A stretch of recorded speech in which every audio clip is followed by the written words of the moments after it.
So in this video we are going to discuss about the chapter 6, that is application of derivatives. So before coming to this chapter, please have clear conception of the chapter 5, that is continuity and differentiability. So in the previous chapter we have discussed about how to differentiate a function, the logarithmic functions, how to differentiate them, parametric functions. Then we have studied about second order derivatives. So in this chapter we shall see how to use those derivatives or where these derivatives are used. So firstly we can use the derivative to find the rate of change. We have in your grade 10, 11 you have studied about the velocity, acceleration. What is velocity? That is rate of change of displacement with respect to time, isn't it? And what is your acceleration? This rate of change of velocity with respect to time. Similarly, we can change various quantities with respect to some other quantities. That is called rate of change, and that is one of the application of derivatives. Next we have increasing and decreasing function.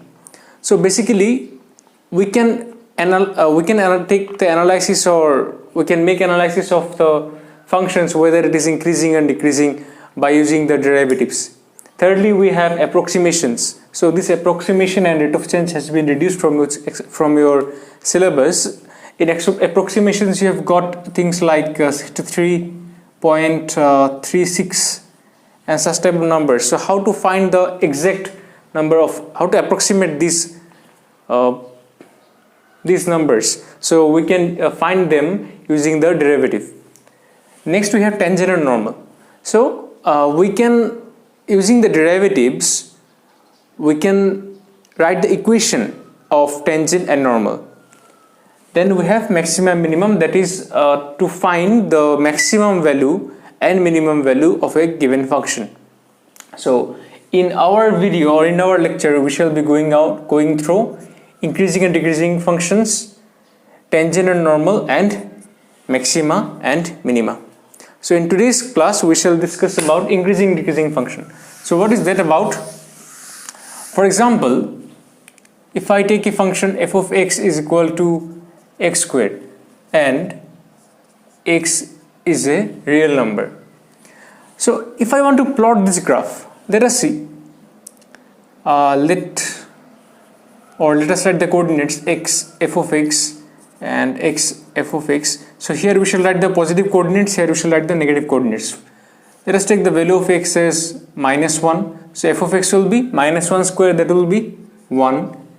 Then -2, so it will be 4. And let me consider -1 by 2, so it will be 1 by 4. Similarly here, if we take the positive coordinates, that will be x. If I take 1, it will be 1 here. For 2 it will be 4 here, and for -1 by 2, for 1 by 2 it will be 1 by 4 here. Fine. Now let us draw this. This is our x-axis, this is the y-axis, x dash, y dash. Now for the value, for the negative sides, we can see that we have taken the value of x in the left hand side of the origin, and we have taken the value of x here in the right hand side of the origin. So let us plot them. For x equal to -1, or -1 will be here, we shall have f of x is equal to 1. So this is our first point. X is equal to -2, we shall have f of x is equal to 4. So if it is 1, 2, 3, 4, the point will be somewhere here. And for x is equal to -1 by 2, for this point, the f of x will be 1 by 4. So it will be somewhere here. So we can see that the graph will look like this. Similarly, for this case, if we take the value from the right hand side of the origin, that is the positive x-axis, so it will be 1. Corresponding to 1 we shall have 1 here, corresponding to we shall have 4, and corresponding to 1 by 2 we shall have 1 by 4. You can check for other values also. So the graph will look like this. So this is a parabola, isn't it? So from this graph we can say that for the values greater than 0 of x, our function is increasing. That means for whatever value we take after 0 or for x, we shall see that the f of x rises above. And for all values less than x, we see that the graph is decreasing. Fine. Okay, so from this explanation we can write a definition, that is let me take an interval, let I be an interval, open interval, where belongs to the, it's a subset of the real number. Fine.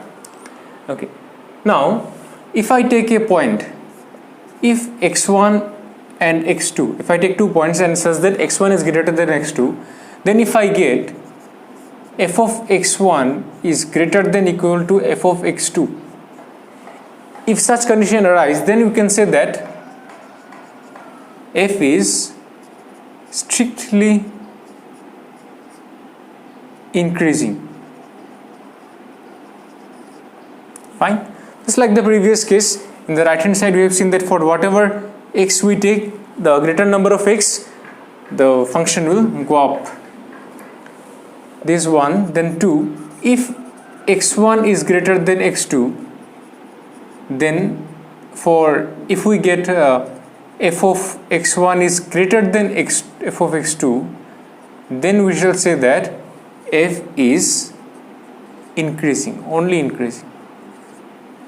Sorry, here it will be for greater than equal to, this will be increasing, and for only greater than, it will be strictly increasing. For number 3, if x1 is greater than x2, then if we get f of x1 is less than equal to f of x2, then we shall say that f is decreasing. And number 4, if x1 is greater than x2, and if we have f of x1 strictly less than f of x2, this one is less than equal to, this is less than, then we shall say that f is strictly decreasing. Fine. So these are the 4 conditions, and let us see a few examples so that you understand it better. So here I have taken a few examples. You can see the first function, there is an increasing function, there is a strictly increasing function, decreasing, strictly decreasing, and neither increasing nor decreasing. So why this is increasing? You can see that this function, it increases for whatever value of x we take, it increases till here, and then after that, after this point, it maintains a stability and then it rises again. So here, if we consider the function, the condition that f of x1 greater than x2, we have here f of x1 is equal to f of x2. Suppose this is our f of x1, and at this point this is our x2. So at these 2 points, there are near points. So at these 2 points we see that these two are equal, and again this is rising. So in such a case we shall say that the function is increasing. But in this case we see that for whatever x1 greater than x2 we take, we shall have f of x1 greater than f of x2, and the graph looks like this. So such kind of functions are called strictly increasing function. Similarly, for this case, there is a decreasing function, and there is a strictly decreasing, you can see it, and these are important. Here it is given neither increasing nor decreasing. So you can see that if I take this is a sine function. A sine function, this is a periodic function, isn't it? It goes on forever. So here they have said that it is neither increasing nor decreasing, but you can see that this function is increasing from here to here, again it is decreasing, again it is increasing. So in such a case we need to consider the interval first. What is our interval given? If it is the whole real number, if it is r, then we shall say that it is neither increasing or decreasing. If a certain interval is given, suppose I am given with this is our 0, this is pi by 2, and this is pi, this is pi, this is 3 pi by 2. So in such a case I can say that the function is decreasing from pi by 2 to 3 pi by 2. It is again increasing from 3 pi by 2 to 5 pi by 2, isn't it? So in such a case we need to see what is our given interval. So let us see an example from the book. A very easy one. It is given that f of x is equal to 7x minus 3. So we need to check that, and it is defined on the set of real numbers. So here the interval is the real number, the complete real numbers line. So how to do it? At first, if you see for f of x1 greater than f of x2, what shall we have? Here, what is our f of x1? It will be 7x1 minus 3, and f of x2 will be 7x2 minus 3. Then for f of x1 greater than x2, we can write 7x1 greater than 7x2. This implies we can write, or 7x1 minus 3 greater than 7x2 minus 3, and this will give us f of x1 greater than f of x2. Thus we can say that this function is strictly increasing. Fine. So we have discussed about the increasing and decreasing functions, and now let us see how to use the derivative to show that whether the function is increasing or decreasing. So if in the previous examples we have given simple examples, like we have drawn graphs, we have taken a linear equation, that was earlier we have taken f of x is equal to 7x minus 3. So these were easy to check whether it is increasing or decreasing, or strictly increasing or strictly decreasing. Also, if you are able to draw the graph, for example we have done for the sin x, so in such a case, by looking at the graph we can say that whether the function is increasing, decreasing or not. But in this case, if the function is a big function, like some complicated functions, then how to do? At that time we shall use the first derivative test. So it says that if f is a continuous, if f be continuous on AB, on the closed interval AB, and it is differentiable on the open interval AB, then f is said to be increasing. Where? In the closed interval, when the condition is if the first derivative is greater than 0. For whatever x we take from the open interval, if the first derivative is greater than 0, then we shall say that the function is increasing. If the first derivative is less than 0, then we shall say that the function is decreasing. And if the first derivative is equal to 0, then we shall say that the function is constant. Where? On the closed interval AB. Now, from this, if we are able to find that f dash x is greater than 0 for x belongs to AB, if we satisfy only this condition, then we shall say that f is strictly increasing on AB. For whatever problems we shall do, at first we shall find that whether f dash x is greater than 0. So if f dash x is the first derivative is greater than 0, then we shall understand that it is strictly increasing first, where? In the open interval. And then throughout the interval, throughout the closed interval, that is including the endpoints, if it is continuous on this closed interval in this function, then we shall say that it is increasing as well. Clear? So first we shall check the strictly increasing or strictly decreasing, and then we shall check whether it is increasing and decreasing or not, depending on whether the function is continuous on the interval AB. So what is continuous? In the previous chapter we have discussed it, that if we are able to draw a graph without lifting our pen, so that is continuous. So let us see an example. Basically two types of questions arises. First is a function will be given and intervals will be provided to you, and you need to check that whether the given function is increasing, strictly increasing, decreasing or strictly decreasing on those given intervals or not. And the second is a function will be given and you need to find the intervals where the given function is increasing, strictly increasing, decreasing or strictly decreasing. So let us see the problem, the first one. Here we have f of x is equal to cos x, and we need to show that this function is strictly decreasing in the interval 0 pi, strictly increasing on the interval pi twice pi, and neither increasing or decreasing in the interval 0 comma twice pi. Fine. So at first let us see the cos graph. It is for cos 0 we have 1, for cos pi by 2 we have 0, cos pi we have 1. So this is our 0, pi by 2, pi, 3 pi by 2, and here we have twice pi. Fine. Okay, so clearly we can see that from in this interval from 0 to pi this function decreases strictly, from pi to twice pi this function increases strictly, excluding the points 0, twice pi and pi. Fine. But how to show it theoretically? Okay, so here f of x is cos x, therefore f dash x will be minus of sin x. Now what are the conditions? If f dash x is greater than 0, then it is strictly increasing. If f dash x is less than 0, then it is strictly decreasing.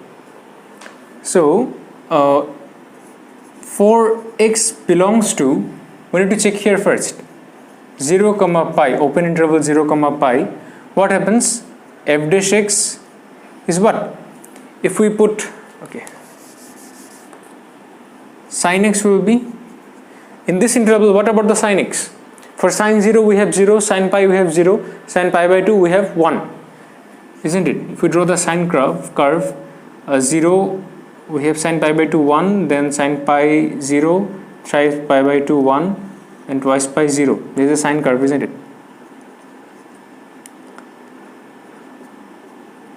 Three pi by 2, twice pi and 0. That means this part is positive, this part is negative. So for sin x will be positive throughout this interval from 0 to pi, it is positive. So sin x in this interval, sin x is greater than 0. So therefore what about the f dash x? What is our f dash x? It is negative of sin x. Sin x is positive, so negative of sin x will be negative, so that will be less than 0, isn't it? For the second interval, that is for x belongs to pi comma twice pi, what we shall have? In this part, pi comma twice pi, sine function is negative, so sine of x will be less than 0, and since sine of x is negative and negative of negative will be positive, therefore f dash x is greater than 0. So from here what we can write? For the interval x belongs to 0 comma pi, f dash x is less than 0, and so f is decreasing function. And for the interval pi to twice pi, f dash x is greater than 0, and so the function is strictly increasing. Fine. Okay, what about the third part? Neither increasing nor decreasing. So if you consider from here to here, from 0 to twice pi, you can see in the half portion it is increasing, from here to here it is increasing, and from sorry, not this one. If you consider from 0 to twice pi, from 0 to pi it is decreasing, from pi to twice pi it is increasing, isn't it?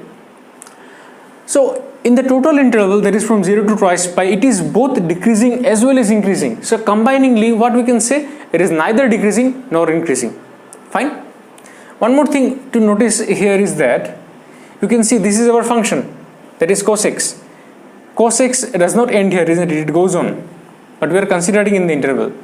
So cos x is continuous at the point x equal to 0. It is continuous at the point twice pi, it is continuous at the point pi also. So what I can write, therefore separately I can write f is continuous at x equal to 0, x equal to pi, x is equal to twice pi, and so f is increasing where? On the interval 0 pi, but now it will be closed, and f is decreasing on the interval pi comma twice pi. So we have used the theorem that we have mentioned in previously. So this is about it, and now let us see another problem. So let us say this problem here, a function is given f of x is equal to sine thrice x, and we need to find the intervals where this function is increasing and the interval where it is decreasing. So how to do it? At first write here f of x is equal to sine of thrice x. So therefore the first derivative will be 3 cos thrice x. And what about x? X belongs to 0 comma close interval 0 comma pi by 2. Fine. Now when the function is increasing, at first what we need to find, whether it is strictly increasing or not.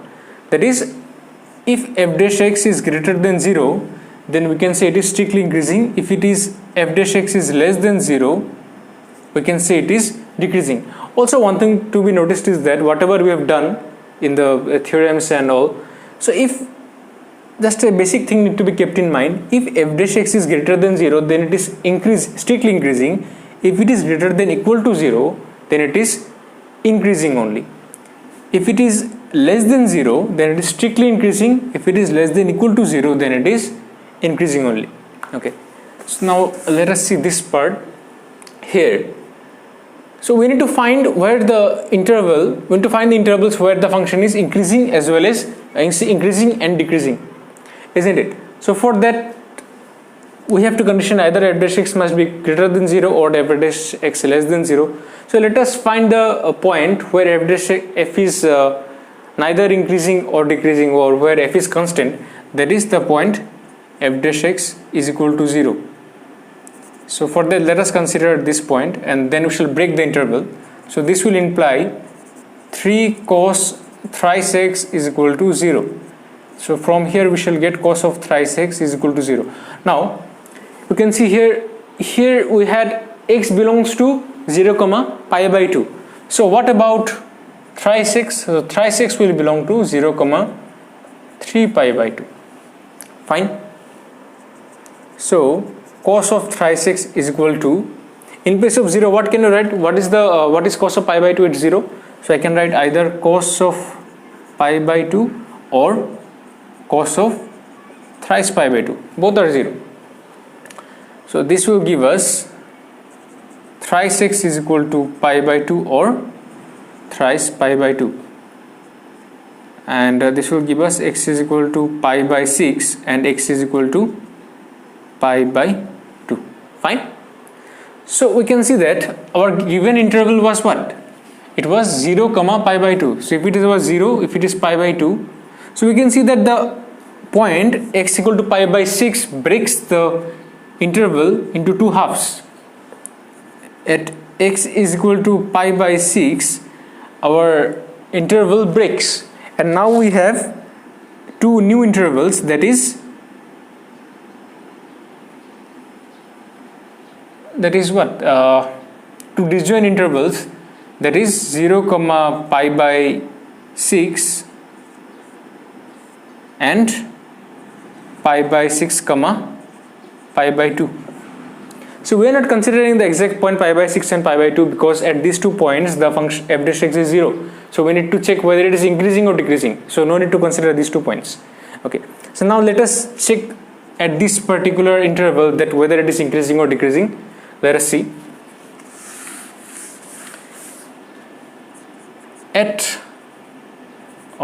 For x belongs to 0 comma pi by 2, f dash x, what is our f dash x? It is 3 cos thrice x. So in place of thrice x, put any value here. If you put 0, cos 0 will be 1, that is 3 into 1 will be 3. So this is greater than 0. And if you put pi by 2 is it will be 3 pi by 2, so that will be 0, but we are not considering the pi by 2 before number, the number before that, before pi by 2, so it will be definitely greater than 0, or f dash x will be positive. And since f dash x is greater than 0, so we can say that f is strictly increasing on 0 comma pi by 2. Again, for this interval, for x belongs to open interval pi by 2 comma pi by 6, what is happening? F dash x is 3 cos 3x. So if you put here pi by 2, remember that this is the open interval, so we are not considering the endpoints. We are considering the points other than the endpoints. So let us check at the endpoints what happens. So if we take pi by 2, it will be 3 pi by 2 will be 0, and for pi by 6 it will be pi by 6, so it will be pi by 2 again, so both are 0. So and the inside numbers, that will be negative, because if you take here pi by 3, so cos pi is minus 1, so this will be less than 0, isn't it? And hence I can say that f is strictly decreasing on pi by 6 comma pi by 2. Fine. Okay, but we need to find the intervals where it is increasing and decreasing. So for that, what we need to check? We need to check that whether this function is continuous throughout the closed interval or not. Clearly f is continuous. See, since we have differentiated it in the open interval, so if we are able to differentiate on the open interval, so definitely it is continuous on the open interval, because differentiability implies continuity. But we have not considered the endpoints here, so we need to check it endpoints. So f is continuous at x is equal to 0, pi by 6 and pi by 2. You can check it. Since it is continuous, therefore f is increasing on 0 comma closed interval pi by 2, and f is decreasing on pi by 6 comma pi by 2. Both are closed. Strictly increasing on, okay, this will be pi by 6. Fine. So this is how we find the intervals of a given function, and this will be the end of our first part. In the next part, we shall discuss a few problems from the exercise 6.1. So till then, stay home and stay safe. Thank you.